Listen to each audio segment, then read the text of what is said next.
पति के मौत के अभी कुछ ही दिन हुए थे, तभी एक विधवा महिला दो लड़कों के साथ संबंध बना रही थी। संबंध बनाते उस विधवा महिला की जान चली जाती है। आखिर इस महिला की जान क्यों जाती है, इस पूरी घटना की सच्चाई जानने के लिए आप हमारे वीडियो में अंत तक बने रहिएगा। तो चलिए वीडियो की शुरुआत करते हैं। वीडियो शुरू करने से पहले यदि आप चैनल पर नए हैं तो चैनल को सब्सक्राइब जरूर कर लें। नमस्कार, मेरा नाम है अखिलेश, आप देख रहे हैं क्राइम संग्रह। इस पूरी कहानी की शुरुआत पंजाब के बलदेव नगर से शुरू होती है। बलदेव नगर की रहने वाली सुष्मिता कौर, जिसकी उम्र अभी 32 साल है। सुष्मिता की शादी 4 साल पहले रमेश नामक एक युवक से हुई थी। सुष्मिता अपने पति रमेश के साथ गांव के घर से दूर एक किराए के मकान में रहा करती थी। शादी के कुछ दिनों तक इन दोनों में काफी अच्छा सा चला, लेकिन शादी के 5-6 महीने के बाद से इन दोनों में अटपट सा रहने लगा था। रमेश अपनी पत्नी सुष्मिता के चरित्र पे शक किया करता था। उसके दूसरे मर्दों से बात करने का हवाला देकर उससे दूरियां बनाने लगा। अब किराए के मकान में वे दोनों एक साथ न रहकर वे अलग अलग कमरे में रहने लगे। इन दोनों में थोड़ी थोड़ी सी विवाद भी होने लगी। इस पूरी विवाद को सुष्मिता के ससुराल वाले और मायके वाले भी समझ गए थे। रमेश की तबीयत थोड़ी खराब रहती है, लेकिन एक बार रमेश की तबीयत अचानक बिगड़ जाती है।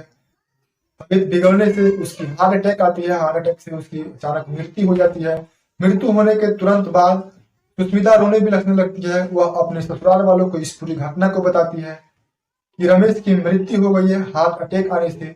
जब उसके परिवार वाले इस पूरी घटना को सुनते हैं तो सुष्मिता की बातों पर वे यकीन नहीं करते हैं।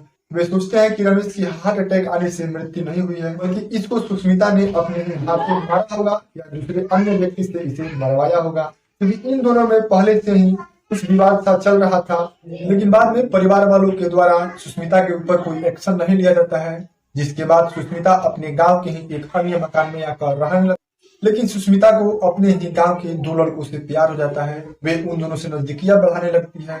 इसका नतीजा होता है कि वे दोनों उसके साथ संबंध बनाने लगते हैं। यह अपनी हवस को पूरी करने लगती है उन दोनों लड़कों के साथ। तभी रमेश का एक बड़ा भाई, जिसका नाम विक्रम था, वह अपने गांव में घूमने गया था। तभी गांव के कुछ अन्य व्यक्ति उस व्यक्ति से बताते हैं, तेरे ही भाभी का अवैध संबंध किसी अन्य मर्दों के साथ चल रहा है।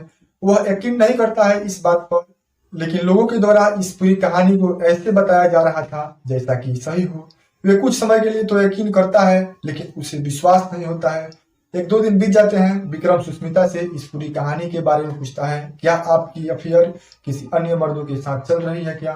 तो उसका जवाब आता है कि नहीं, मैं ऐसे नहीं कर सकती हूँ। एक दिन विक्रम सुष्मिता के घर अचानक सधाता है तो उसके घर के दरवाजे बंद थे। जब उसने दरवाजे बंद देखा तो किसी अन्य पड़ोसी के छत के ऊपर से होकर जब उसके कमरे में जाता है तो वहां का मंजर जो देखता है तो उसके भी पैरों तले जमीन खिसक जाती है।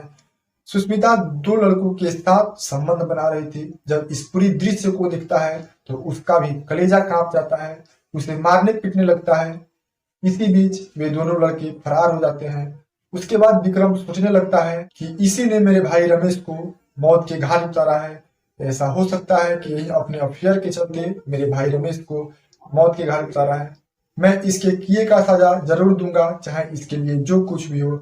विक्रम सुष्मिता को मारने के लिए प्लानिंग करने लगता है, लेकिन उससे बात करने का कोई रास्ता नहीं मिल रहा था।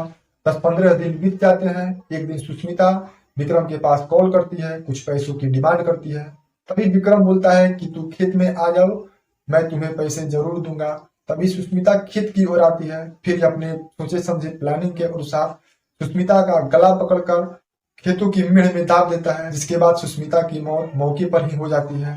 फिर उसके शव को भूसी पर रखकर वहीं जला देता है। शव तो पूरी नहीं जलती है, लेकिन शव को रगड़ते हुए सिप्टी के टंकी में ले जाता है और उसी में डाल देता है। 1-2 दिन इस पूरी घटना की जानकारी किसी को नहीं लगती है, लेकिन सुष्मिता का भाई था जो बार बार अपने बहन सुष्मिता के पास कॉल कर रहा था। उसकी मोबाइल लगातार स्विच ऑफ आ रही थी।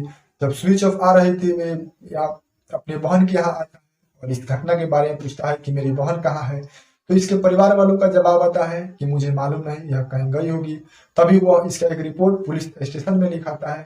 फिर पुलिस के द्वारा इस मामले की जब छानबीन की जाती है, जब सुष्मिता का कॉल सीटीआर निकाला जाता है तो उसके लास्ट नंबर की बात विक्रम से हुई थी। फिर पुलिस विक्रम के दरवाजे पे आती है, उसे कड़ाई के साथ पूछताछ करती है तो विक्रम अपना गुनाह कबूल करता है। विक्रम को फिलहाल पुलिस उठाकर जेल में डाल दिया है। इस घटना को सुनाने का उद्देश्य किसी का दिल दुखाना नहीं है, बल्कि आपको भी ऐसी घटनाओं से सचेत कराना है, ताकि आप भविष्य में ऐसी घटनाओं को होने से बचाएं और अपने परिवार को सुरक्षित रखें।